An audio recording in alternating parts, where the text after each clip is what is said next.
La création de la monnaie unique au sein de la CEDEAO à l'horizon 2020 alimente les débats. Ce projet date du début des années 1980. En 2000, les États avaient conçu un projet prévoyant la création en 2 phases d'une monnaie unique en Afrique de l'Ouest à l'horizon 2020. Dans sa première phase, le lancement en janvier 2015 d'une monnaie unique par les membres des zones monétaires d'Afrique de l'Ouest, ZMAO, et dans sa seconde, la fusion de la ZMAO avec l'Union monétaire ouest-africaine UMOA pour la création en 2020 de la monnaie unique dans l'ensemble des 15 pays membres de la CEDEAO.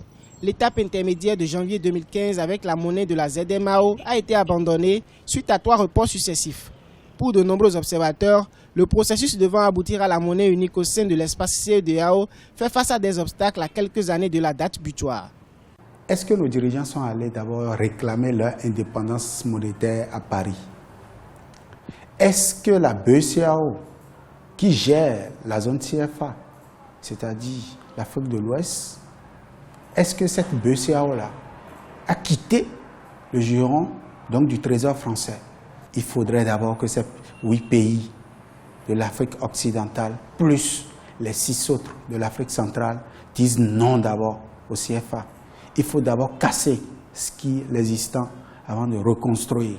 Presque aucun des 4 critères d'une zone monétaire optimale ne semble être rempli au sein de la CEDEAO. Dans ce contexte, la communauté a défini un ensemble de critères de convergence à respecter par les États membres avant la mise en place de la monnaie unique.